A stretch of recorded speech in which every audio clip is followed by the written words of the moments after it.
Bueno, buenas noches. Una vez más, les animamos a encender sus cámaras, a quienes puedan hacerlo. Vamos a empezar con este tercer conversatorio de los conversatorios que estamos teniendo en la FTL. Así que muy contentos de tenerlos a todos aquí. Eh, Algunos estuvieron preguntándonos por algunos detalles sobre las grabaciones. Les contamos que las grabaciones las vamos a subir todos al canal de YouTube de la FTL al finalizar los cuatro conversatorios. Así que van a poder disponer con ellos. Seguramente el link para ingresar lo vamos a subir a las redes sociales de la FTL. Y les vamos a estar enviando seguramente por WhatsApp a quienes están en la lista de inscritos en otros momentos. Así que bueno, el tema es la reforma radical frente a las otras reformas. Tenemos el gusto de tener con nosotros a César Moya, es PhD en teología de la Universidad Libre de Ámsterdam, magíster en teología por la Universidad Bíblica Latinoamérica de Costa Rica, especialista en resolución de conflictos por la Pontificia Universidad Javeriana de Colombia. Tiene un profesorado en teología por el Seminario Bíblico Menonita de Colombia. Sirvió con la Red Menonita de Misión por varios años en América Latina. Ha sido docente en varias universidades e instituciones teológicas en América Latina y los Estados Unidos y ha sido investigador de la Universidad Reformada de Barranquilla. Escribe regularmente para la revista de Interpretación Bíblica Latinoamericana y actualmente sirve con la Iglesia Menonita en los Estados Unidos. Nancy Bedford nació en Comodoro Rivadavia, Argentina. Es doctora en teología por la Universidad de Tubinga. Desde el 2003 ha sido profesora titular de teología en el Seminario Metodista Garrett de las afueras de Chicago. Anteriormente fue profesor de teología sistemática en el Instituto Universitario ICEDET y de dogmática en el Seminario Internacional Teológico Bautista de Buenos Aires. Es autora, coautora y editora de 11 libros y ha escrito más de 100 capítulos de libros y ensayos académicos. Pertenece a una iglesia menonita donde participa en el equipo de predicación y el grupo de trabajo antirracista. César Carguachín es presbítero de la Palabra y Sacramento de la PECUSA, no me acuerdo cómo lo pronunciaban. Hace un ratito estaba hablando con un amigo de la misma denominación. Es doctor en teología de la Pontificia Universidad Católica Argentina y doctor en ministerio de la Universidad de Drew en Nueva Jersey. Ha ejercido el ministerio cristiano en Perú, Argentina, Estados Unidos y en Colombia. Actualmente es trabajador en la misión en Chile. Perdón, está ahora en los Estados Unidos y es presidente actualmente de la Fraternidad Teológica Latinoamericana. Bueno, vamos a tener esta dinámica. Cada uno de los expositores y la expositora va a hacer una presentación breve, entre 8 a 10 minutos. Luego pasaremos a que hagan preguntas entre ellos.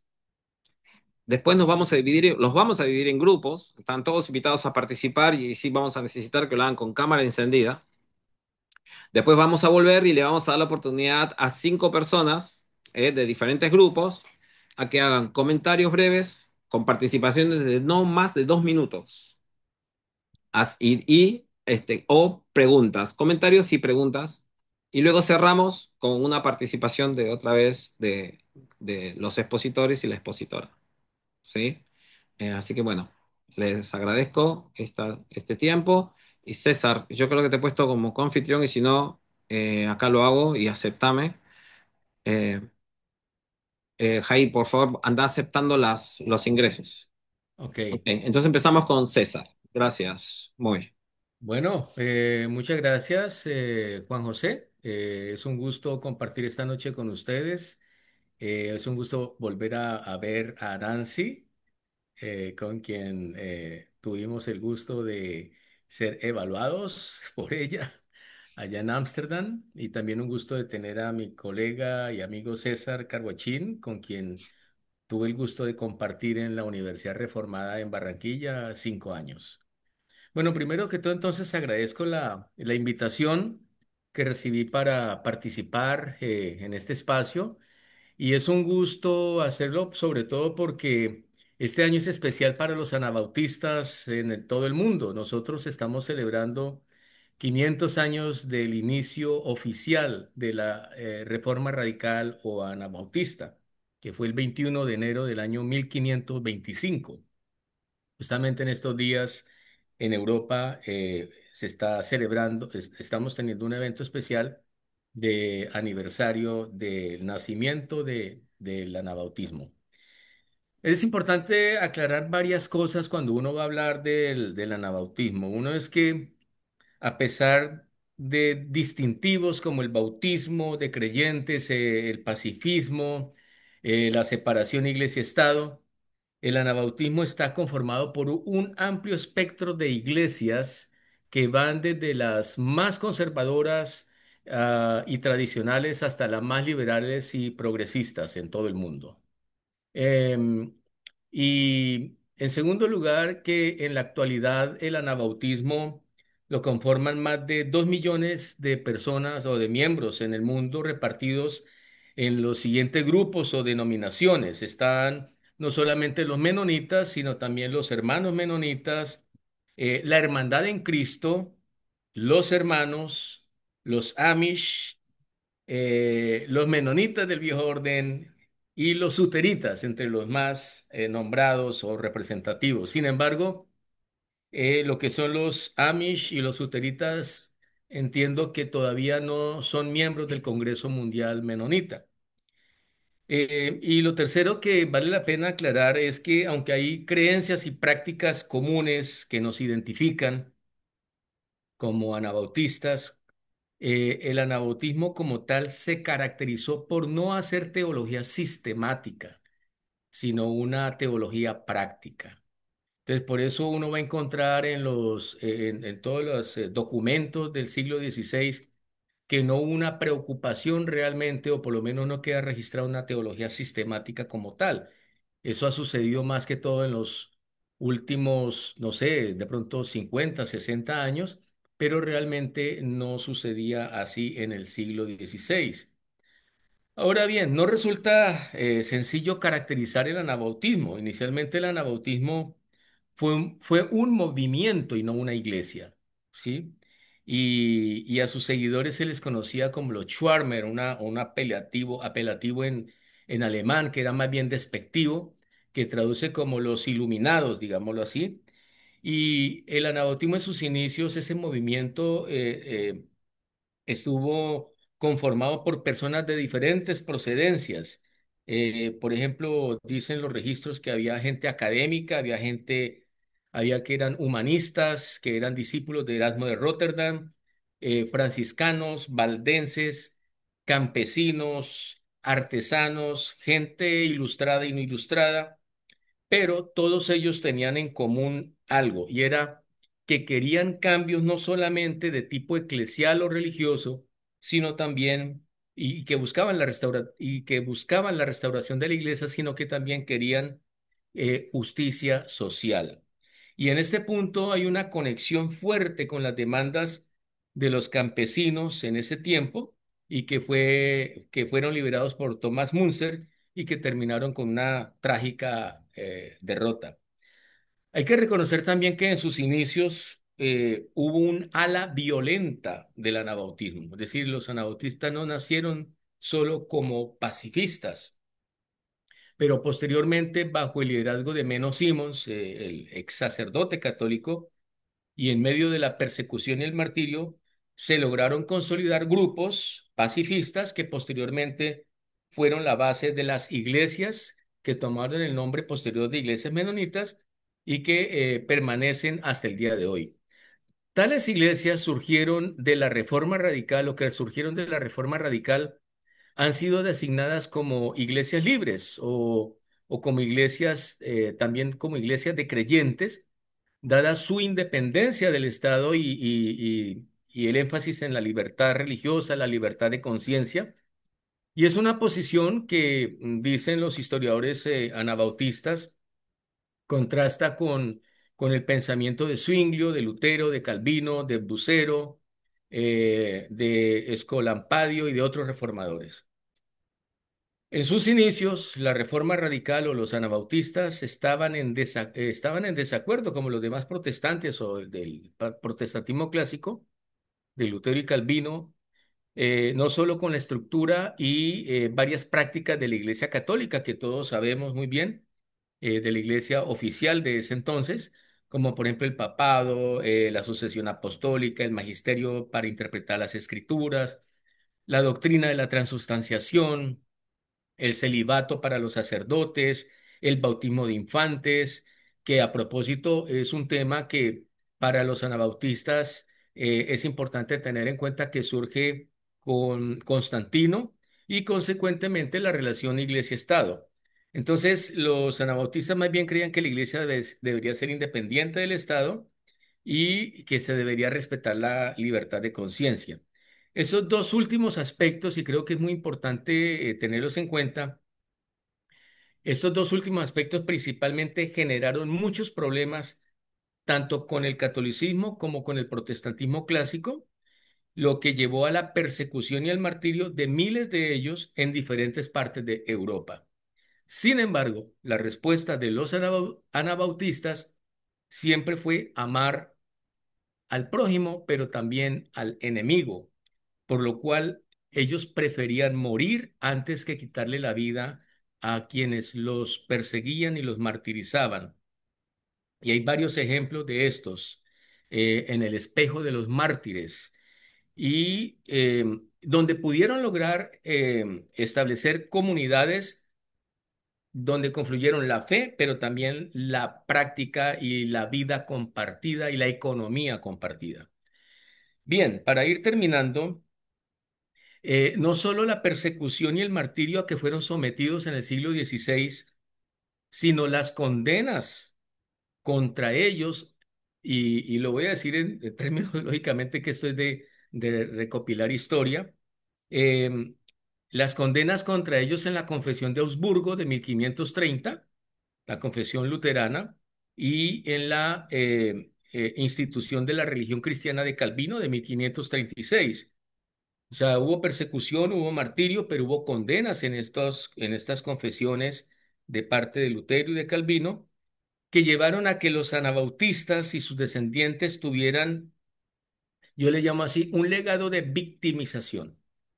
Y de ahí la importancia de la iniciativa tomada por los líderes del Congreso Mundial Menonita en sus respectivos momentos de buscar diálogos tendientes a la reconciliación, tanto con la Iglesia Católica como con la Iglesia Luterana y la Iglesia Reformada. Esos diálogos con la Iglesia Católica se dieron entre 1998 y el 2003, con la Iglesia Luterana entre el 2005 y 2008, y con la Iglesia Reformada se están dando desde el 2019 y se espera que este año finalicen los diálogos.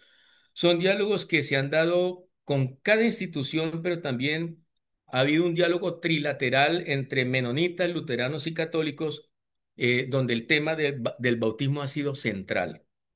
Bueno, en cada caso se trató de un primer diálogo oficial a nivel mundial entre estas iglesias y la familia de fe anabautista. Es el primer diálogo que se ha sostenido desde el siglo XVI, por los conflictos que se dieron, sobre todo respecto al significado y la práctica del bautismo. Y el objetivo de los diálogos ha sido lograr una mejor comprensión y mejores relaciones entre nosotros. Pero como les digo, el bautismo fue un punto fundamental. Y para terminar, em, hay una declaración final de estos diálogos que realizó el Congreso Mundial que dice así, que me parece muy, muy importante para nuestro diálogo. Yo creo que hay que mirar la historia, pero también hay que mirar hacia adelante. No nos podemos quedar mirando solamente el siglo XVI. Dice así, cuando se reunieron en Suiza con la Comunión Mundial de Iglesias Reformadas, dice así. Reconocemos cómo se puede abusar de la teología y la espiritualidad para fomentar la hostilidad y la violencia. Nos comprometemos a desmantelar tales teologías y espiritualidades y al avance de las teologías que buscan la dignidad y el respeto de toda la vida. Es desde esta postura que entablamos un diálogo con el Congreso Mundial Menonita, dijo ese grupo. Hasta aquí mi presentación. Muchas gracias. Bueno, me toca a mí ahora. Gracias por estar, por compartir este momento. No es todos los días que me toca estar entre dos Césares. De pronto era Eh, Jesús. Fue muy interesante que el título de esta cuestión que estamos haciendo, hubo dos títulos que estuvieron circulando. Uno era el movimiento anabautista o la reforma anabautista o radical frente a las otras reformas, y el otro título era y las otras reformas. Y yo me preguntaba, ¿cómo me posiciono, no? ¿Frente a o con? Entonces les quiero contar una parábola. Me voy a enfrentar esto de una manera más lúdica, digamos. Probablemente todos recordemos la parábola de Jesús de los dos hermanos o de los dos hijos. El que dice sí voy y no va, y el otro que dice no voy y al final va, que está en Mateo 21. Bueno, ahora les quiero proponer otra parábola de dos hermanas o de dos hijas que se rebelan contra su madre, que es una gran matriarca que vive en Roma. Y cada una de estas dos hijas se revela de manera diferente. Corría el siglo XVI y esta matriarca, asentada en Roma con su gran familia, tuvo dos hijas, una nacida en 1517 y otra en 1525. Y las dos hermanas que nos conciernen eran dos entre una gran prole, ¿no? Había hijos, había primos, y las hermanas tenían en común que amaban a su madre, pero pensaban que se había equivocado, que ella se había extraviado del camino que profesaba. Querían que la madre cambiara algunos de los hábitos y de las costumbres. A su vez, esta madre no estaba para nada conforme con las decisiones de estas hijas y hasta llegó a condenarlas. Ambas se distanciaron de la madre e hicieron sus propias vidas, llegando a tener a su vez muchos hijos y muchos nietos. A la hermana mayor la llamaremos reforma magistral y a la hermana menor reforma anabautista o movimiento anabautista. Como vemos, formaban parte de la misma familia e incluso tenían muchísimo en común con su madre. Pero sus diferencias resultaron bastante significativas a tal punto que durante siglos las dos hermanas estuvieron peleadas entre sí, y ni hablemos de la relación de ambas con la madre, que si bien esa madre se esmeraba por la unidad de la familia, seguía queriendo imponer sus criterios acerca de las dimensiones básicas de la convivencia, entre otras cosas, un esquema jerárquico y patriarcal de organización. Ahora, la hermana mayor, la magistral, tenía mucho carácter, le daba mucha importancia a la educación, amaba la escritura, se aseguró de que la Biblia estuviera en el centro de las prácticas espirituales de su familia, produjo, entre muchas otras, una hermosa traducción al alemán de la Biblia, le encantaba leer las epístolas paulinas, no tanto la de Santiago. Para ella, la predicación y los dos sacramentos, bautismo y santa cena, eran los dos ejes centrales para toda expresión eclesial. Amaba la música y el arte, tenía buen sentido del humor, le encantaba tomar cerveza y hablar de teología en la sobremesa. Sin embargo, podía ser un poco rígida. No le gustaba para nada cuando pensaba que la hermana menor la hacía quedar mal a ella y a toda la familia, porque consideraba que esa hermana menor tenía excesos de entusiasmo. La magistral era reformadora, pero no era revolucionaria. Quería armonía, educación y una sociedad ordenada. Incluso creía que el bautismo infantil era la mejor manera de socializar a los niños. Sabía que todos somos tanto pecadores como justificados por la fe, y que dada esa ambigüedad humana, las sociedades utópicas suelen fallar. Por eso no le molestaba reconocer el valor de la esfera del poder político con una autoridad propia diferente a la suya.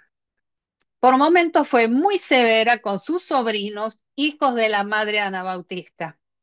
Tenía buenas intenciones, preservar el orden, pero a la hermana menor le parecía que su manera de proceder muchas veces era violenta y que por eso no entonaba con el camino de Jesús.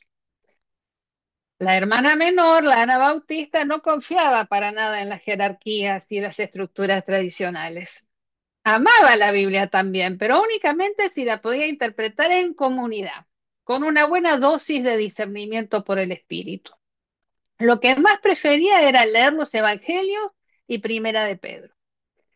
Estaba dispuesta a experimentar en lo social, incluso viviendo en comunas, tratando de reproducir las dinámicas de la iglesia primitiva en hechos. No quería que sus hijos se bautizaran sino por decisión propia, ni quería que el bautismo se ligara con la documentación civil, o sea que no quería las formas de la cristiandad.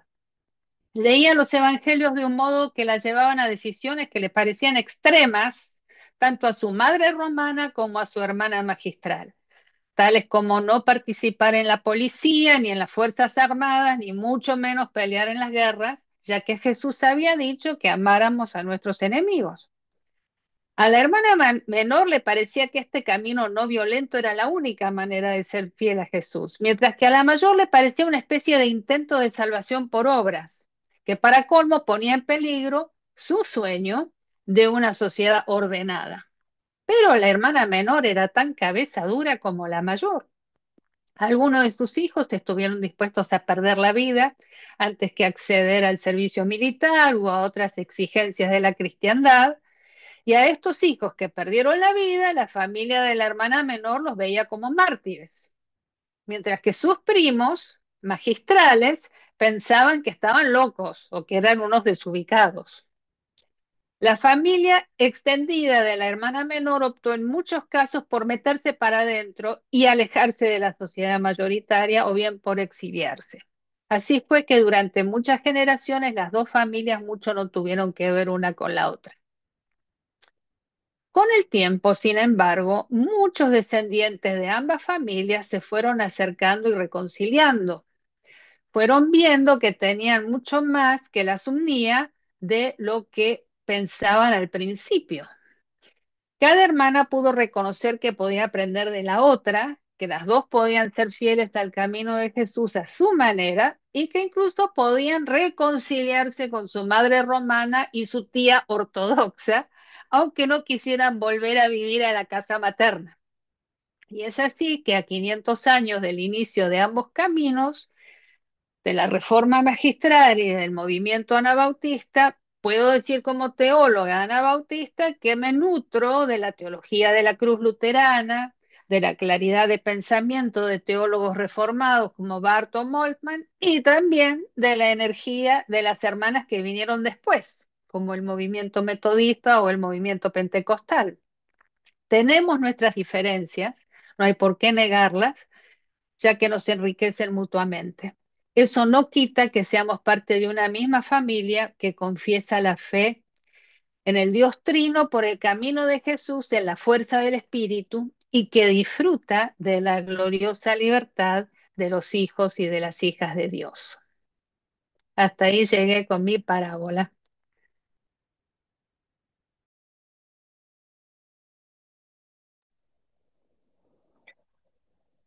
Bueno, saludos, queridos hermanos y hermanas, amigos y amigas que nos escuchan de distintas partes. Gracias Nancy, gracias César por sus presentaciones. Eh, Quisiera decir algunas cositas con respecto a los relatos y las historias de la iglesia con respecto a la reforma.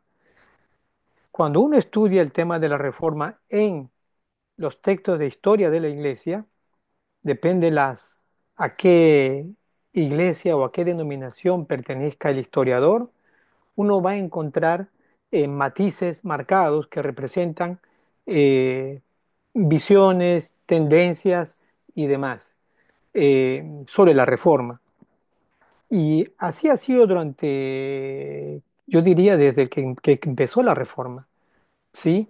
Entonces es importante leer críticamente lo que se escribe sobre la reforma. Por ejemplo, hubo mucho eh, matiz negativo hacia la Iglesia Católica cuando escribían historiadores luteranos, reformados, anabaptistas, bautistas, etcétera. Y lo mismo hay que decir cuando escribían historiadores luteranos, reformados, etcétera, etcétera, sobre las otras iglesias, sobre inclusive, particularmente me refiero a la Iglesia Católica. ¿Por qué señalo esto? Porque recién a partir del, diría, 1940, más o menos, 1960, se empezó a hacer un revisionismo de cómo se construye la historia de la Reforma para hacerla más crítica y para reconocer, por lo tanto, que la reforma de la iglesia propiamente dicha no comenzó ni con Lutero, ni con Zwinglio, ni con Calvino, ni con los menonitas, ni los bautistas, ni Wesley, sino con la iglesia católica, ¿sí? Más de 100 años antes. Entonces, este es un dato importante, aceptado no solamente, obviamente, en la iglesia católica, sino también entre los historiadores protestantes o evangélicos, digamos. Segundo dato que quisiera mencionar al respecto. Es importante entender la diversidad o la variedad de reformas que creo que ya César lo introdujo de alguna manera, porque así como hubieron varios matices de la reforma anabaptista eh, o de la iglesia reformada y bautista también, y también la wesleyana o metodista, eh, tenemos siempre que pensar en que no hay un solo rostro reformado. Por más que tengamos, yo soy reformado, tengamos nuestro pronunciamiento doctrinal y nuestra distinción con otras iglesias. Y creo que lo propio también se puede decir de las otras iglesias. Otra tercera cosa, o una tercera cosa que quisiera decir al respecto, es que los reformadores, vamos a decir, magisteriales y después los reformadores radicales, eh, no precisamente fueron tan originales como en los textos de historia y a veces de teología se nos cae, se nos dice. Porque, por ejemplo, cuando Lutero se opone a las indulgencias, ya otros humanistas se oponían a las indulgencias. O sea, la oposición teológica y política de Lutero no es propia, sino ya viene de antemano. Lo mismo diríamos cuando Zwinglio se opone a las indulgencias. Entonces, eso bien, la oposición a las indulgencias viene y surge de la misma Iglesia Católica, entre los teólogos críticos, ¿sí? De la práctica de la Iglesia que se venía dando en aquel tiempo. Por eso decimos, la reforma comienza antes de Lutero y demás. Otro caso que quisiera mencionar es, por ejemplo, la deuda que tuvieron los reformadores con las enseñanzas de Erasmo sobre la suficiencia de Cristo, sobre la supremacía de las escrituras. So- Nosotros lo tenemos como sola escritura es de la Reforma. Empezó con Lutero, Calvino, Zwinglio, eh, bueno, si uno lee históricamente, tendríamos que decir, para ser honestos con la historia, eso viene antes de ellos, e inclusive con Wittenbach. Thomas Wittenbach, un destacado profesor de teología, enseñaba que Cristo había muerto en la cruz y que, siendo profesor de teología y un sacerdote católico, decía, Cristo murió en la cruz y es suficiente, no necesitamos nada más, ni indulgencias. ¿Por qué señalamos esto?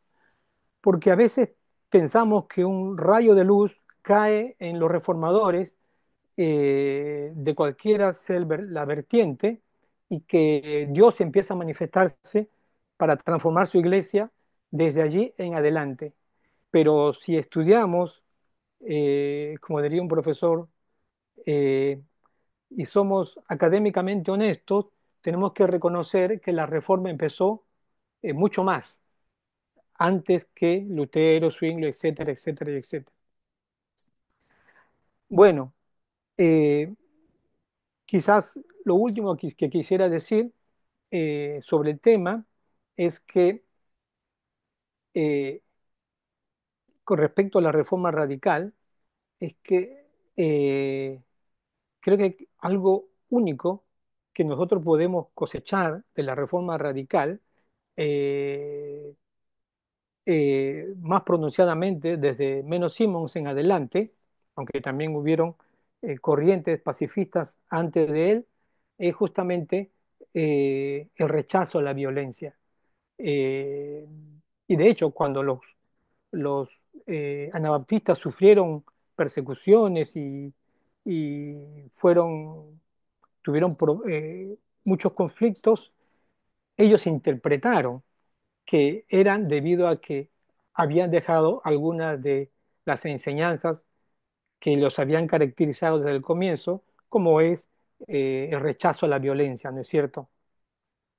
Eh, y bueno, y por último, eh, creo que tendríamos que pensar en la reforma de la Iglesia no como un hecho histórico único, sino como un paradigma que impulsa, desafía e interpela a la Iglesia actual para plantearse, ¿será que nuestra Iglesia actual necesita una reforma?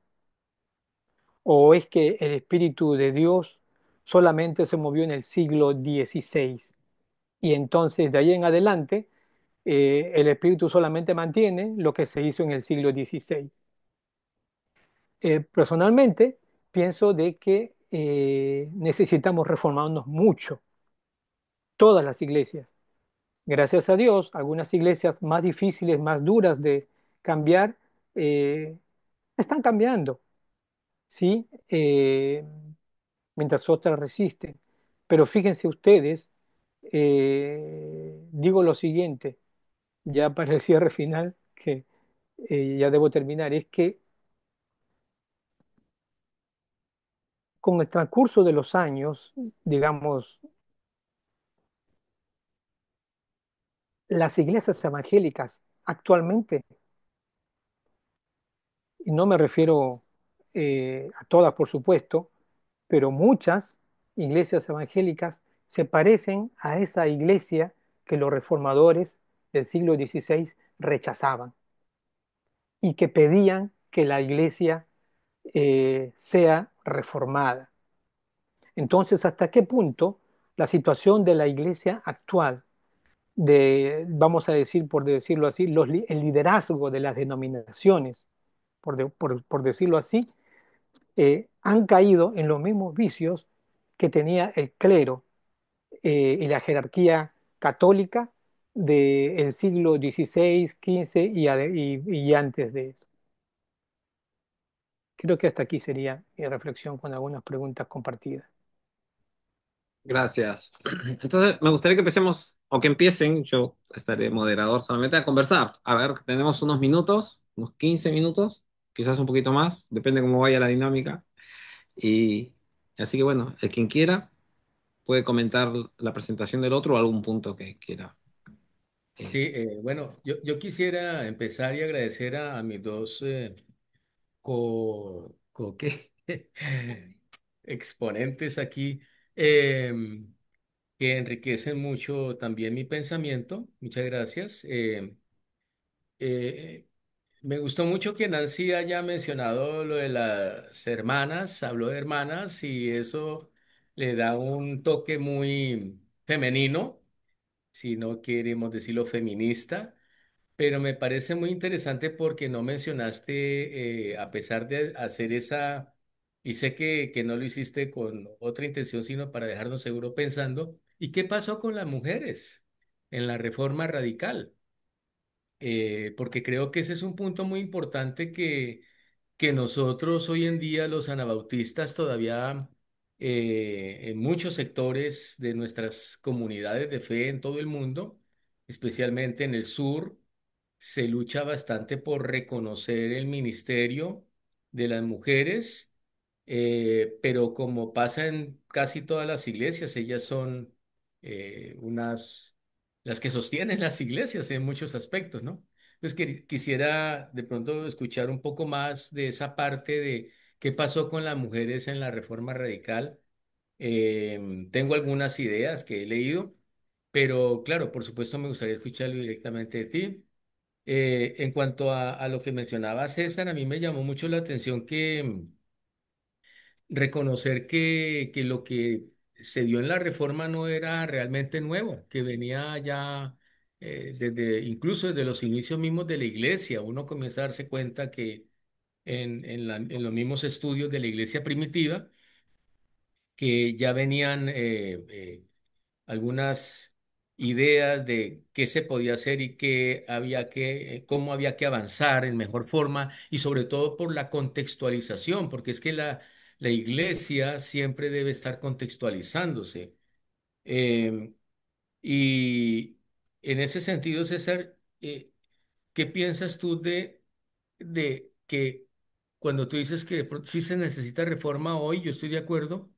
Pero estaba pensando si acaso ya no ha habido de manera práctica, de facto, una reforma que se viene dando ya hace muchos ratos, especialmente en las iglesias latinoamericanas. Entonces, ese es mi aporte para el diálogo. Muchas gracias.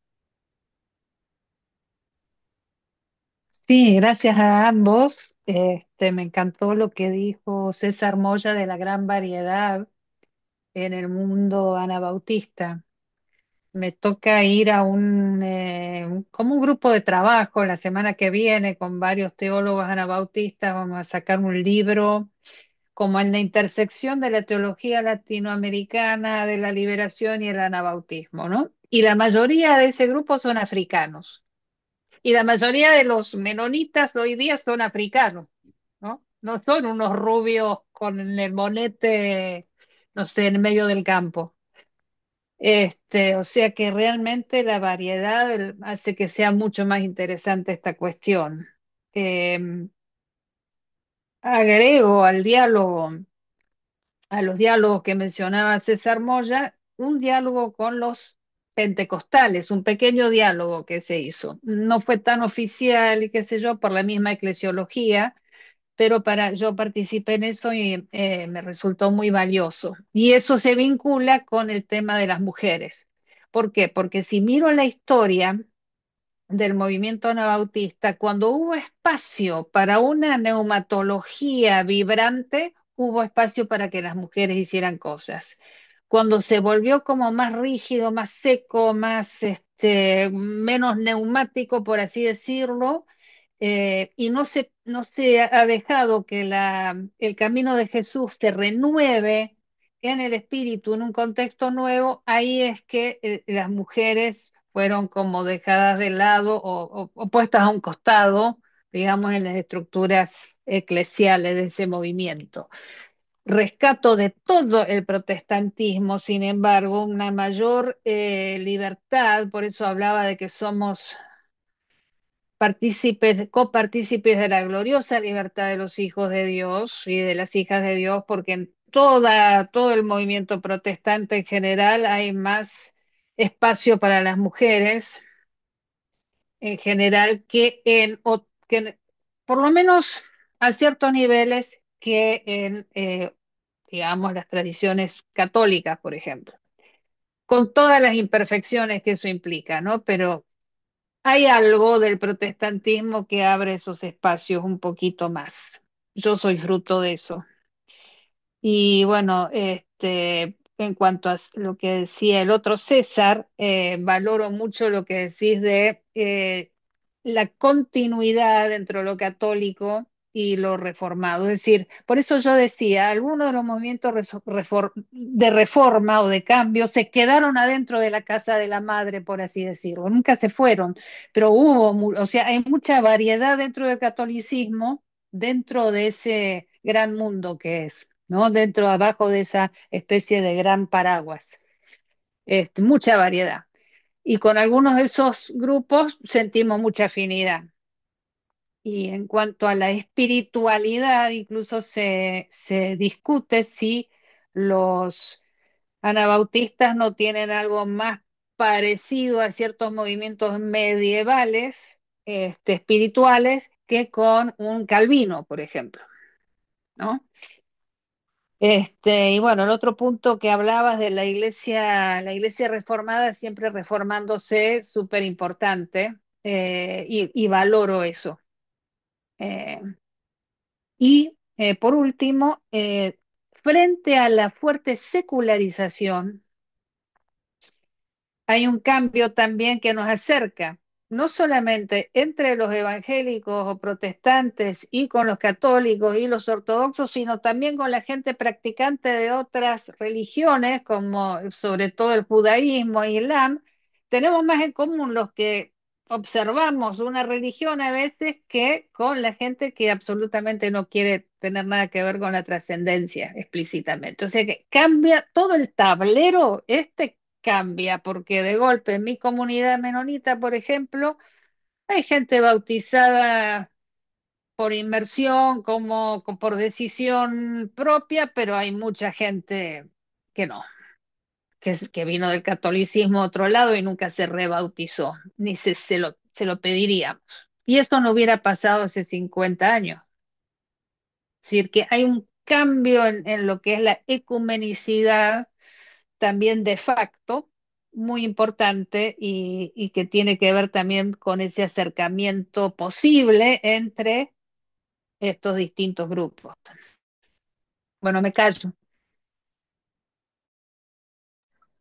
Bueno, gracias Nancy, gracias César por los comentarios, también las preguntas. Eh, Hago un par de preguntas y luego un poquito respondo a lo que preguntó César. Eh, es, Pensando en la reforma radical, eh, en nuestro tiempo, ¿qué de la radicalidad de Jesús y de la iglesia que quisiéramos o que Jesús quisiese o quiso, por decirlo interpretando Juan 17, qué de esa radicalidad de Jesús, de su oración y de la fe cristiana, nosotros necesitamos hoy como iglesia, cualquiera sea nuestra confesión? Y diría con respecto a lo que mencionó César Moya, es que, respondiendo a la pregunta, efectivamente la reforma de la iglesia siguió, no quedó en el siglo XVI.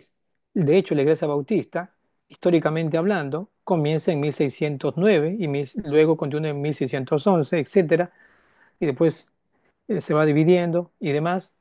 Eh, y la iglesia metodista empieza en el siglo XVIII con Wesley. La iglesia pentecostal comienza, eh, digamos, históricamente se dice a inicios del siglo XX. Eh, eh, a mí me parece, por lo menos yo interpreto, que la reforma de la iglesia a veces ocurre dentro de una misma confesión, pero a veces ocurre que las iglesias, cuando no se quieren, por decirlo así, reformar o cambiar, se dividen. Yo recuerdo a un profesor católico que decía así, ustedes, los protestantes, cuando no están de acuerdo con algo, se dividen y forman otra iglesia.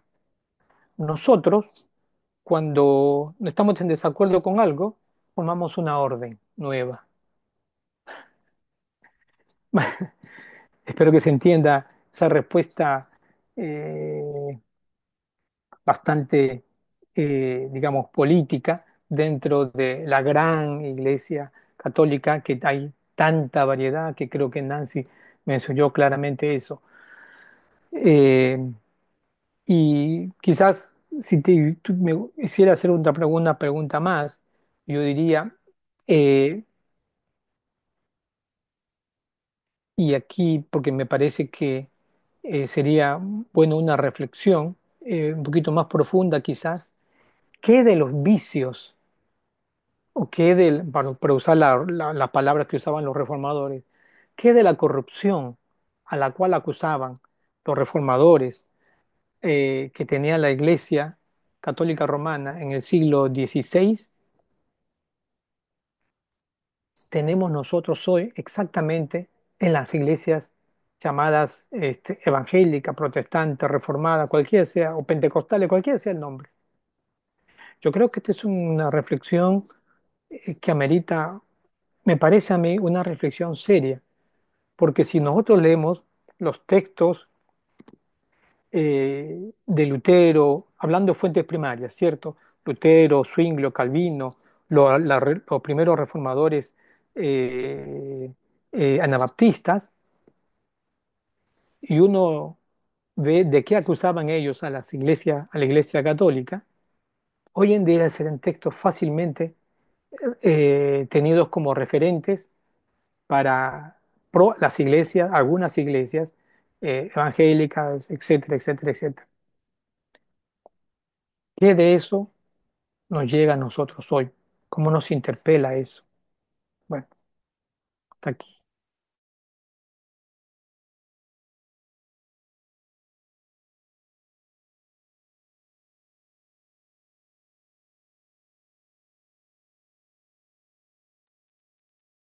Ninguno quiere tomar la pregunta o por lo menos charlar con ellos. Bueno, no, mira, yo tenía unos apuntes sobre la participación de las mujeres, cómo se veía desde la perspectiva de algunos historiadores, sí, cómo se vio la participación o cómo se ve la participación de las mujeres en el caso de la Reforma Radical del siglo XVI. Y Roland Bainton y George Williams dicen que prevalecía una igualdad radical entre las mujeres y los hombres anabautistas, pero esa es una perspectiva.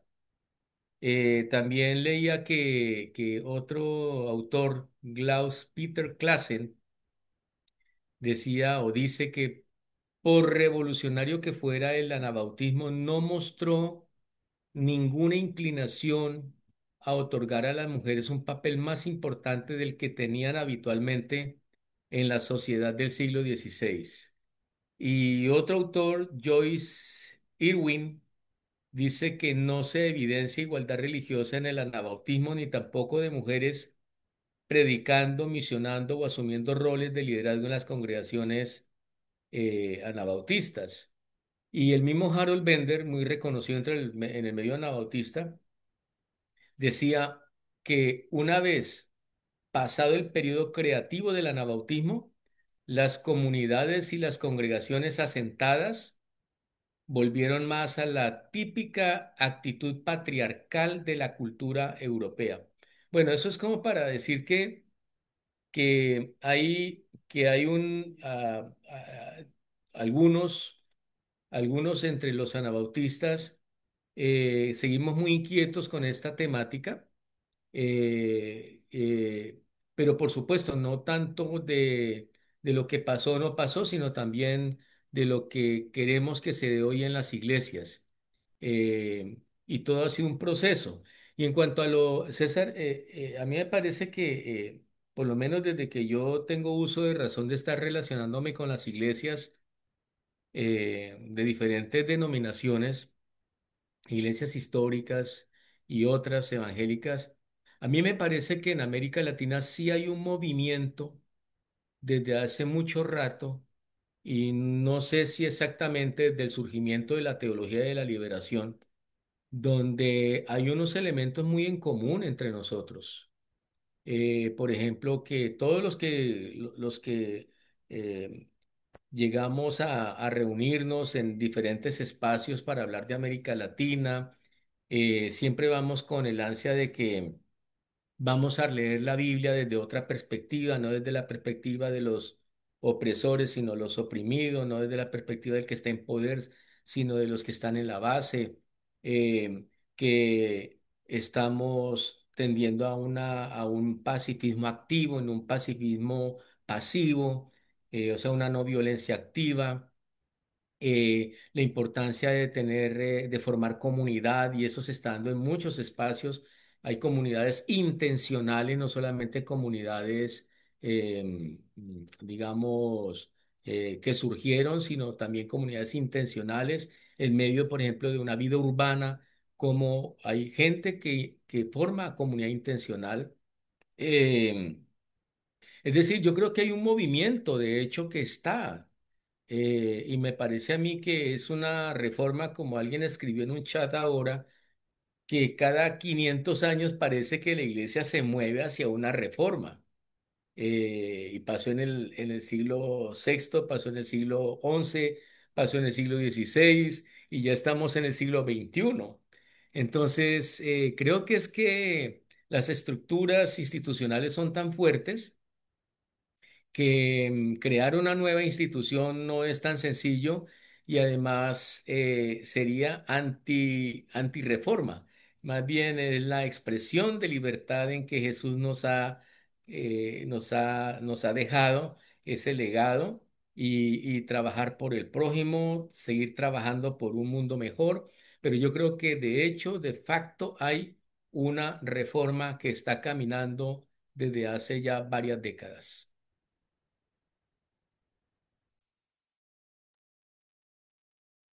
Ahí en el chat preguntaban sobre el tema de los anabautistas en Ucrania y en otros conflictos. Yo lo estudié un poquito a eso y a mí me parece que, bueno, a ver, la sociología nos demuestra que muchas veces es más efectivo hacer una resistencia no violenta que la resistencia violenta, aunque no parezca, pero en la práctica es más efectivo y hay estudios, muchos estudios que lo ilustran a esto, que no son estudios hechos por gente anabautista, sino gente secular que estaba viendo, bueno, a ver cómo es esto, ¿no?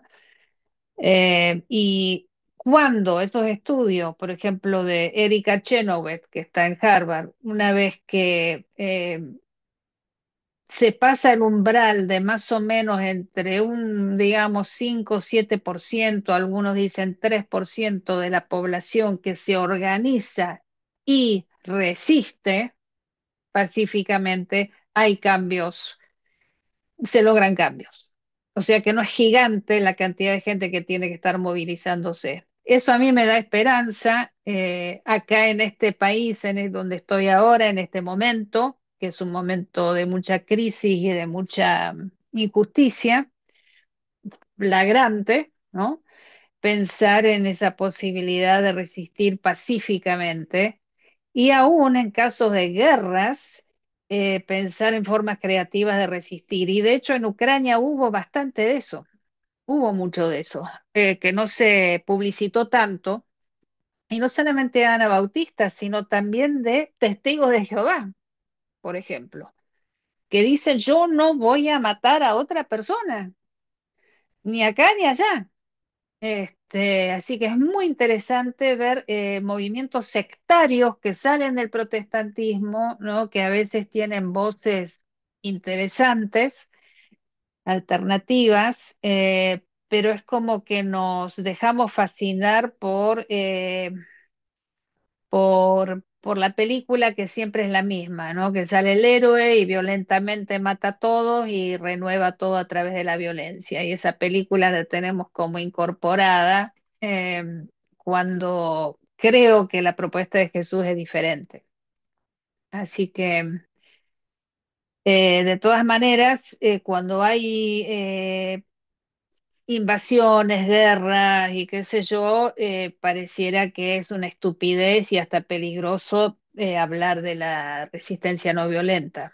Y eso fue el motivo por el cual un Michael Zatle, por ejemplo, en el siglo XVI lo matan porque él decía, lo matan en Rothenburg, en Alemania, porque él decía, aunque venga un turco, o sea, un musulmán, no voy a levantar la espada en contra de él. Y entonces lo matan a este Mishael y a su mujer y a otros más de su comunidad por esta postura, que no era tan teórica porque los musulmanes, los turcos estaban no muy lejos, ¿no? Así que bueno, ahí de ahí viene también la historia de la participación de las mujeres en esas primeras resistencias, ¿no? Volviendo a lo que decía Bender, que estoy de acuerdo, cuando hay efervescencia y lo novedoso, hay espacio para que las mujeres hagamos algo. Cuando empieza todo a estar como más esclerótico, ahí es que lo patriarcal se impone. Por eso soy amiga de movimiento por el espíritu, renovación, cambio, cosa nueva, porque ahí es que los sujetos subalternos tienen espacio para hacer.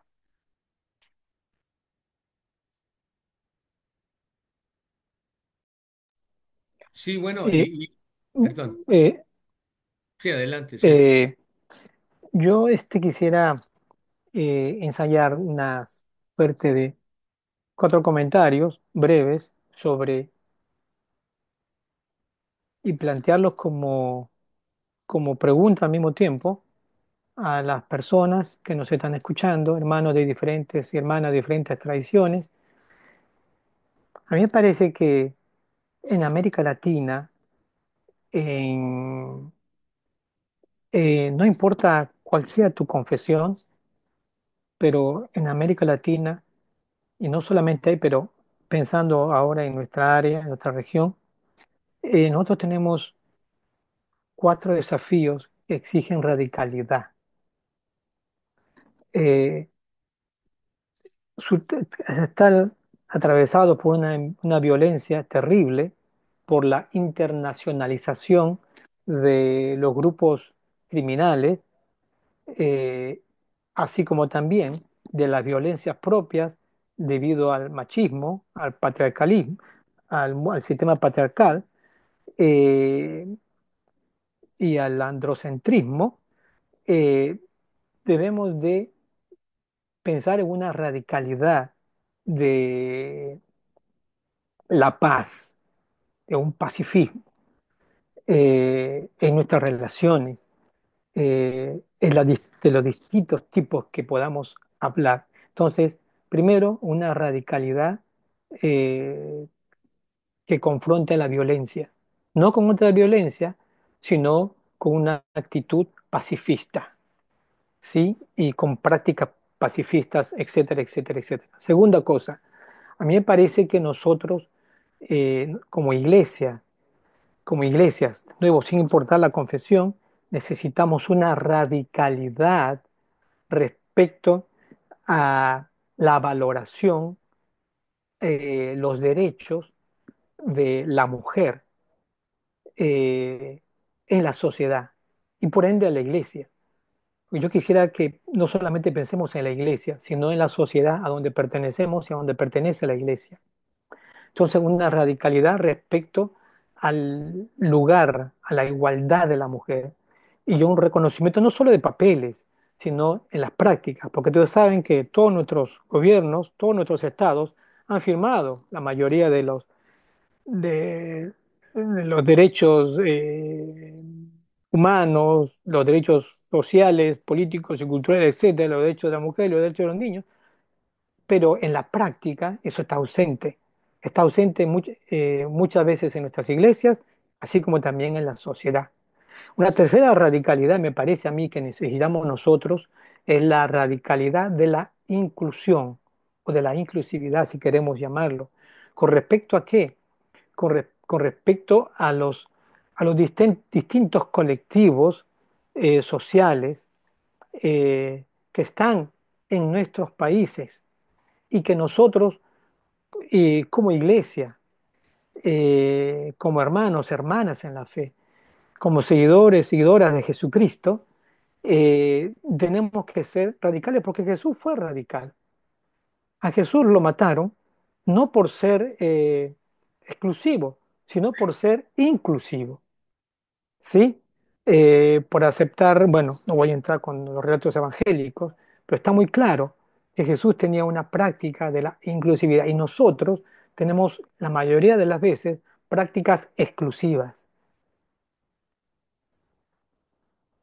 Eh, y aquí me refiero también a colectivos como el colectivo, por ejemplo, afrodescendiente, colectivo indígena, los pueblos originarios, el colectivo de las comunidades LGTB, los colectivos de ancianos que a veces están separados de nuestras iglesias y solamente van allí y no hay ministerio para ellos, e inclusive también en la sociedad, para los niños.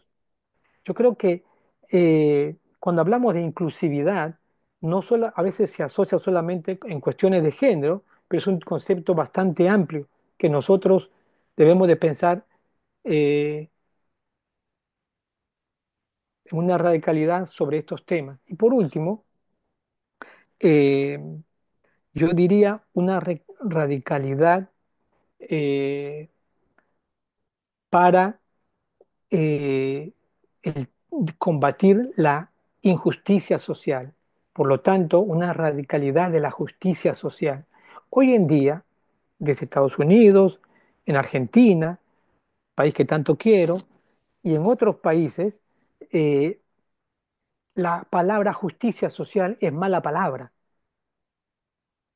Y la justicia social no es un tema de los partidos políticos.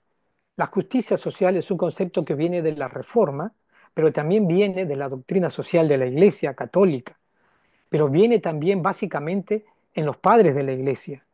Desde allí, y vamos más allá, viene del Nuevo Testamento, viene del Antiguo Testamento. De modo que para aquellos que están quizás patrocinados o patrocinan determinados partidos políticos en sus naciones que cuestionan la justicia social por distintas razones, yo quiero afirmar de que la justicia social está fundamentada en la tradición cristiana, en la Biblia, en la tradición cristiana. Eh, ahora, eh, a veces en iglesias hay como indiferencia cuando hablamos de justicia social, porque quizás evoca algunas prácticas locales que han afectado a los distintos países, pero yo creo que tenemos que pensar sobre el tema de la justicia social como una radicalidad dentro de nuestro mensaje y práctica como iglesia y teólogos, teólogas, pastores y pastoras y demás. Gracias. Mire, vamos a cambiar la dinámica para cumplir con los tiempos, porque seguramente algunas personas se han programado. No vamos a tener en vista la dinámica con la que se ha dado y la verdad que agradezco a, a los expositores y la expositora por este tiempo. Y entonces vamos a pasar a hacer preguntas. Les estoy invitando por el chat y les animamos y les pido por favor que en este momento vayamos a esta parte y para es así, el chat corre, corre, corre. Si alguien hizo, siguiendo la consigna, alguien participó y otro mandó un saludo y un saludo personal, hay chats personales. Ustedes pueden buscar algo ahí a la persona y escribirle personalmente para que no salgan en general. Entonces vamos a leer algunas de las preguntas y simultáneamente vamos a hacerle la palabra a algunos profesores que hemos invitado, miembros de la FTL también. Si gustan, miren el chat, porque me parece que algunos no sé si lo han visto, pero miren lo que les hemos escrito y les hacemos, si les parece bien, vamos a empezar con el doctor Daniel Ramírez.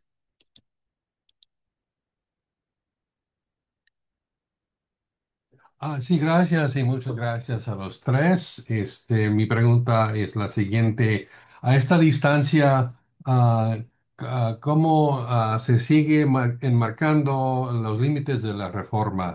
Y si ya es tiempo de incluir a la ultra reforma, estoy pensando especialmente en Miguel Servet, el español exiliado en Francia que murió en la hoguera de Juan Calvino ahí en Ginebra. ¿Y habrá espacio en el qué hacer de los historiadores y teólogos en 2031 de marcar el quincentenario de la publicación de su obra sobre los errores de la Trinidad? y luego en 3 años hablar de su martirio a manos de la Iglesia Reformada en 2028. Se supone que por su relación con Calvino, él ayudó a informar el pensamiento de Calvino, el diálogo que sostenían. También después de su muerte, ese hecho pues impactó mucho tanto a Casiodoro de Reina, que no quiso quedarse en Ginebra por los acontecimientos ahí, y también en Castello, ¿no? Que arma un debate muy fuerte con Calvino sobre cómo tratar a los herejes. Una pregunta general entonces para los tres.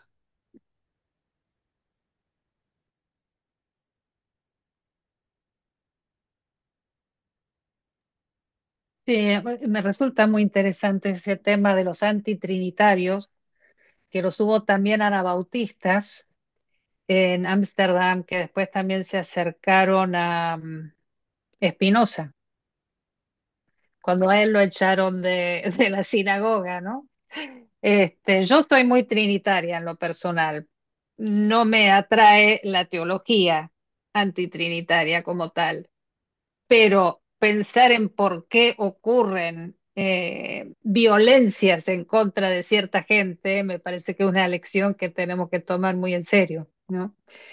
Entonces me pregunto si hay violencias, hábitos de violencia y de rechazo hacia lo distinto que todavía están operando en nuestras instituciones, ¿no? Y si ese es el caso, ¿por qué teológicamente? Mm. Eh, yo diría solamente lo siguiente. Con el tema de Miguel Servet, eh, este teólogo eh, había cuestionado la Trinidad, no en Ginebra, sino mucho antes. Y de hecho había sido condenado por la Iglesia Católica. Eh, por eso escapó de Francia.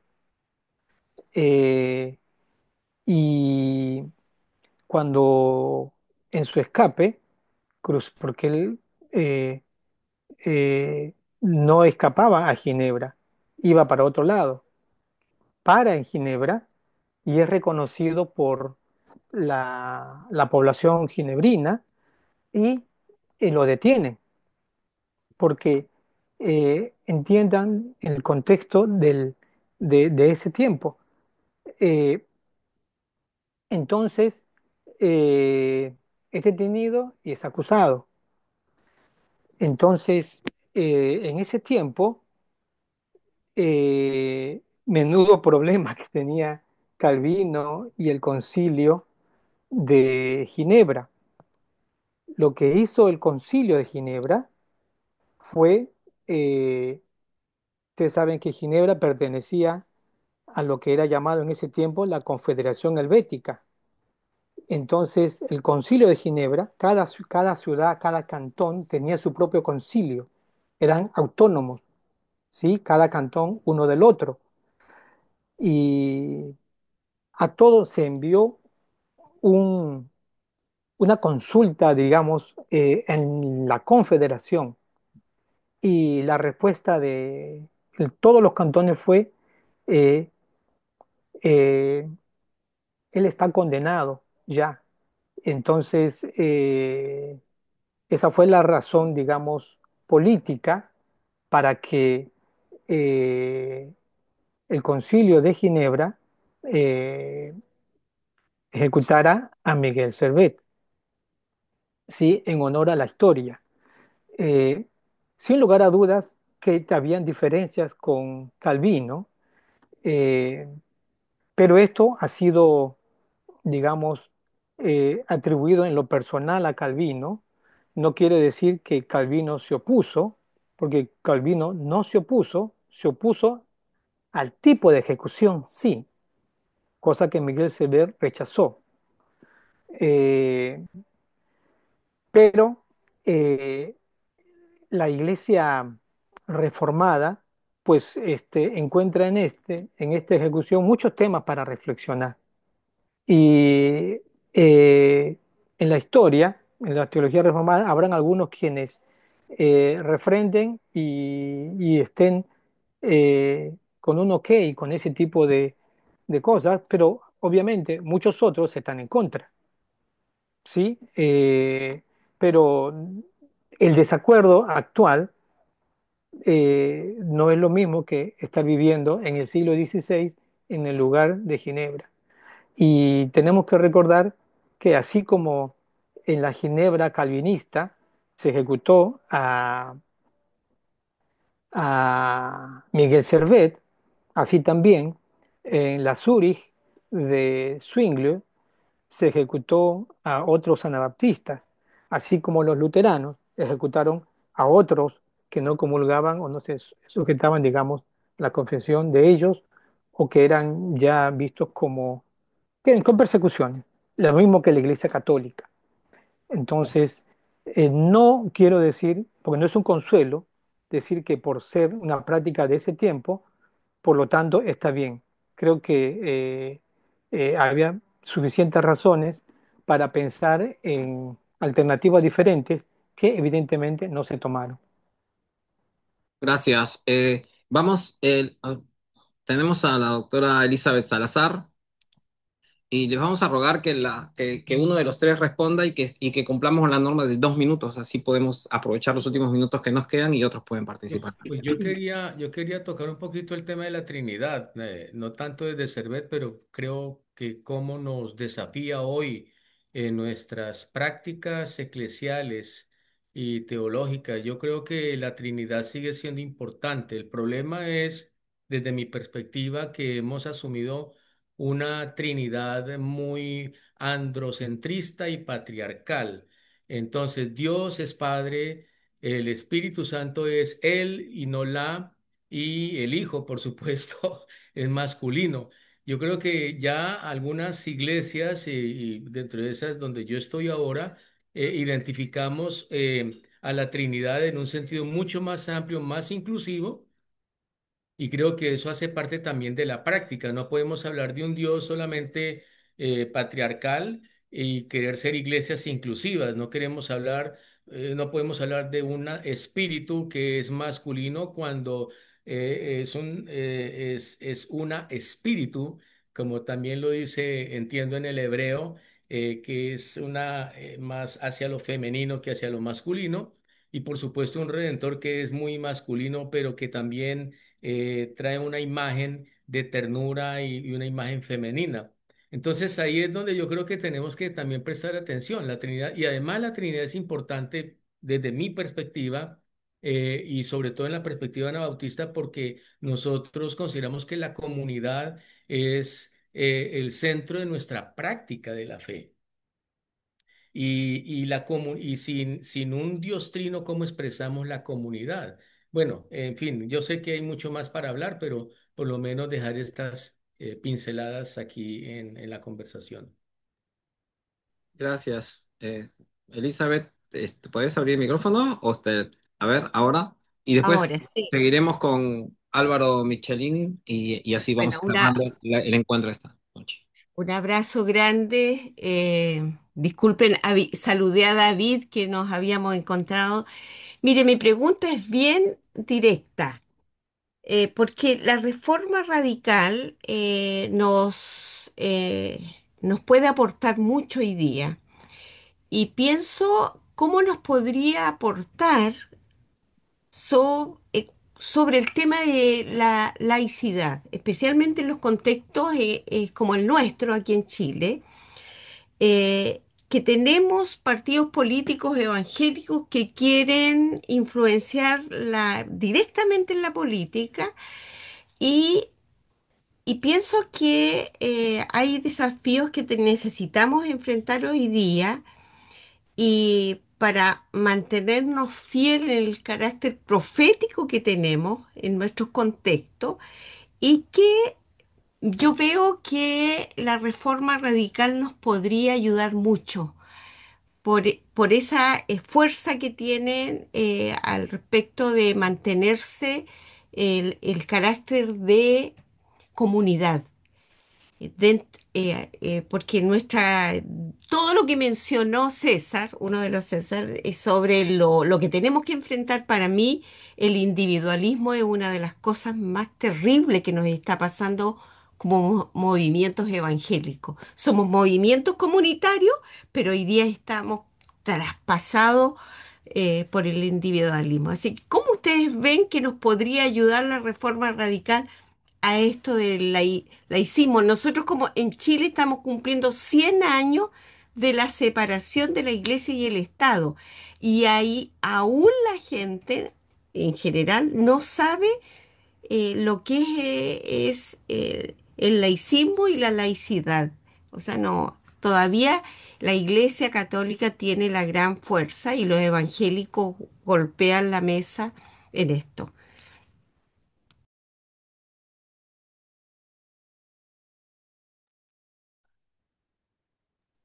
Mira, para mí una de las cosas fundamentales, buenas que tiene el movimiento anabautista es su interés por Jesús de Nazaret.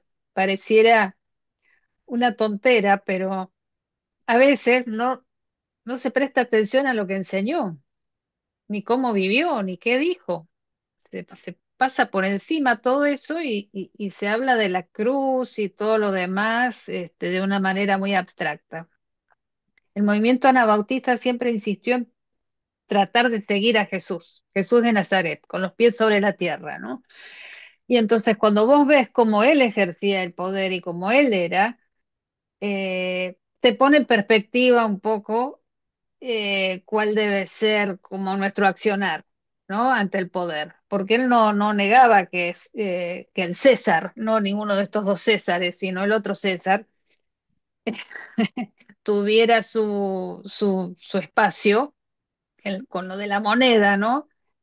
Pero lo que pertenece a Dios es todo, y es otra lógica, ¿no? Entonces, a mí me asombró encontrar, y no es me ha pasado varias veces en el último año más o menos encontrarme con gente que me dice, bueno, ¿qué me importa lo que enseñó Jesús? Eso no es importante, lo importante es su muerte en la cruz y punto. Y acá en este país se está diciendo, bueno, yo no quiero escuchar eso que dice Jesús, porque eso es demasiado, eso es como de izquierda, eso es medio comunista, no tiene nada. Yo quiero escuchar historias de Nabucodonosor o de Ciro o gente así, más impactante, ¿no? No Jesús. Entonces, esa insistencia del movimiento anabautista, leamos a Jesús en comunidad desde lo que el espíritu nos va, o la espíritu, la Ruach nos va iluminando para hoy, tiene mucha fuerza. Y la verdad que lamentablemente todos esos cristianos que se venden a esquemas de cristiandad para tener acceso al poder y tener poder por sobre los demás, nos arruinan la posibilidad de una verdadera evangelización o una verdadera buena noticia que podamos transmitir, porque la gente no quiere después, cuando ha vivido eso, después no quiere saber más nada de una iglesia o algo por el estilo. Se espanta. Entonces es como esa gente que piensa que está cultivando, pero lo único que está haciendo es desertificando todo el terreno, ¿no?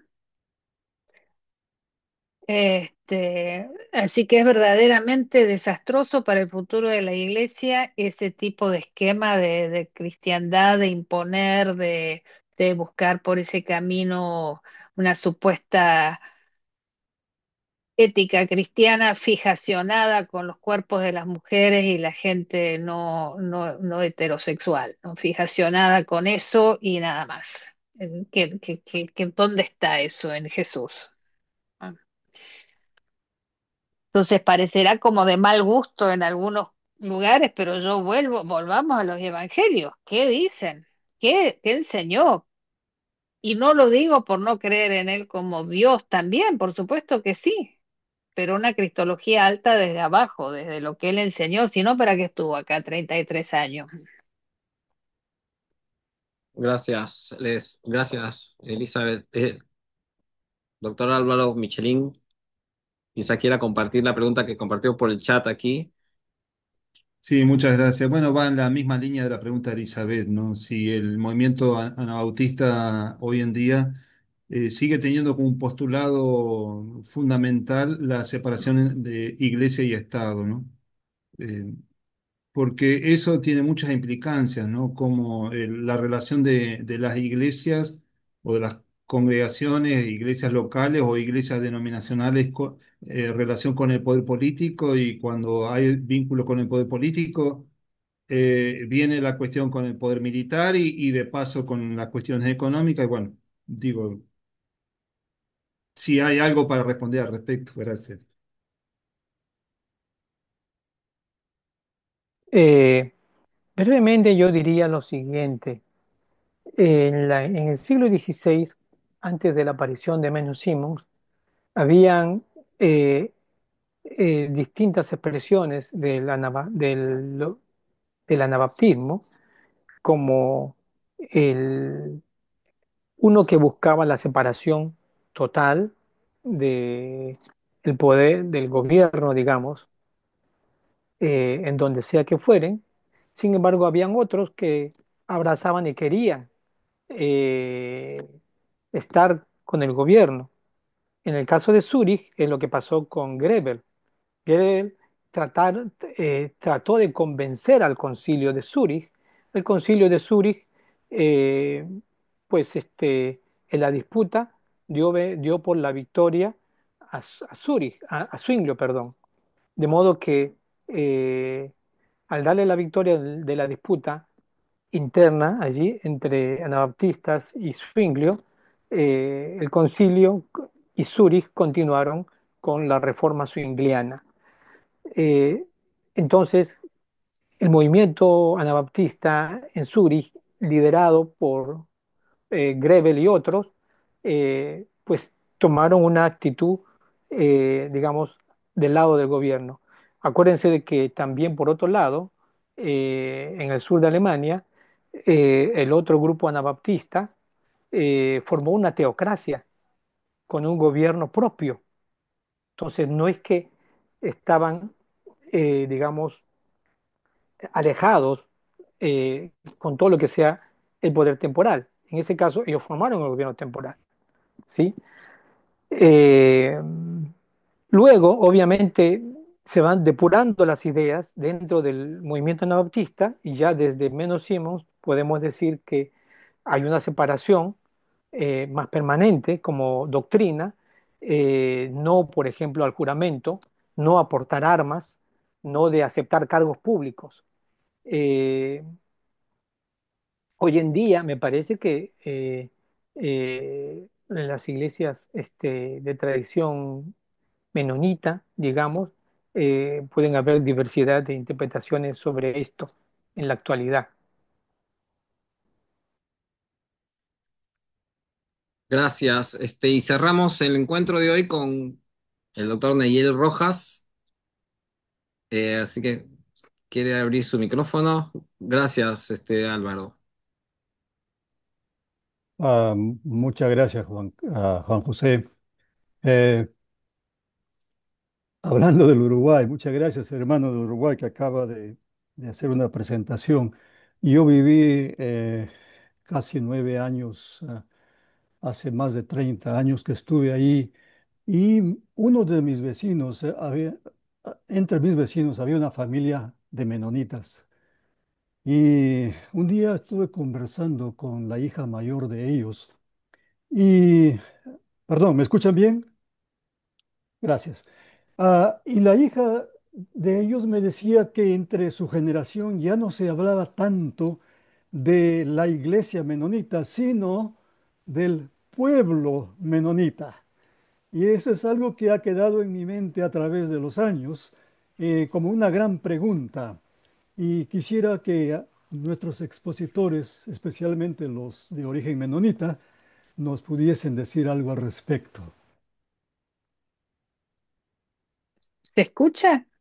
Sí, muy Sí, bien. sí, sí, sí. Hay un cartel, una especie de póster en la entrada de mi iglesia, de mi congregación menonita, que tiene un montón de apellidos de todo tipo, latinos, qué sé yo, ¿no? Y dice, y todos son menonitas, como diciendo, no son cinco apellidos germanos que conforman un folk germano, este tema de los menonitas. Yo no sé si la chica vecina suya estaba pensando en eso, o si Era estaba alemana. pensando, claro, porque hay un fenómeno de menonitas culturales, así como hay católicos o lo que sea, ¿no? En Canadá, por ejemplo, hay mucho de eso.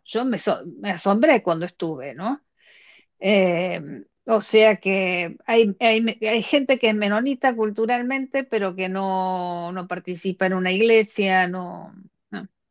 Ese fenómeno sí se da y a veces lo veo entre los mismos jóvenes que se criaron en nuestra iglesia, que no están, pero que tienen algo de eso, ¿no? No sé si es un fenómeno enorme. Nosotros también recibimos gente que antes era otra cosa, que sale de las iglesias históricas o lo que fuere, y va hacia la experiencia menonita buscando una, una propuesta no violenta y una propuesta no casada con alguna nacionalidad en particular. Acá en Estados Unidos está la costumbre de poner la bandera de Estados Unidos en la iglesia, adelante de todo, ahí en el medio, ¿no? Y yo cuando vine a vivir acá dije, yo no voy a ir a ninguna iglesia donde haya una bandera norteamericana que tenga que ver todos los domingos. Qué horror y qué espanto. No puedo socializar a mis hijas con eso. Y entonces ya no había ninguna iglesia bautista donde pudiera ir, por ejemplo, porque todas tenían la banderita. Pero la nuestra, la menonita, no la tenía y no la va a tener, ¿no? Ese es algo muy fuerte. Entonces, el tema de la separación de la iglesia del Estado es un concepto un poco moderno que a veces lleva a que la gente sea absolutamente ignorante acerca de la religión. Se entiende mal eso. Es como que no podemos hablar nunca de estas cosas. Y eso lleva a una reacción, volviendo a la pregunta de Álvaro, ¿no? Y eso lleva a una reacción donde entonces quieren imponer algún tipo de visión religiosa en la escuela, en el Estado. Separación de la iglesia y del Estado, la idea es que tener ese poder corrompe a la iglesia y por eso no le conviene, pero no quiere decir que la iglesia no tenga relevancia para la sociedad, ¿no? Bueno, muchas gracias. Muchas gracias. Gracias. Gracias, Neyel. Un gusto siempre contar con vos, con todos los que han podido participar esta noche. Estamos todos muy contentos. Especialmente le agradecemos al doctor César Moya, tuvo que salir, así que me avisó ahí en el chat que se le complicó una situación y tuvo que salir anticipadamente. Así que bueno, le agradecemos a Nancy Bedford, a César Carguachín y si ve la grabación, la despedida, a César Moya también por este tiempo y a todos los que participaron. Gracias por esta vida de familia que tenemos en la fraternidad o que estamos fomentando con el deseo de que todos podamos participar de una u otra forma y de enriquecernos con los aportes de unos y otros que estamos participando de estos conversatorios en este mes. Así que bueno, la próxima semana tenemos el último conversatorio de este ciclo de conversatorios que estamos teniendo con la FTL y les invitamos a todos a estar presentes. Se va a hablar sobre el Concilio de Nicea. Estarán participando tres personas de diferentes tradiciones eclesiásticas, católicos, Iglesia Ortodoxa y un protestante evangélico, Lourdes de Ita, y los otros nombres no los tengo presentes en este momento.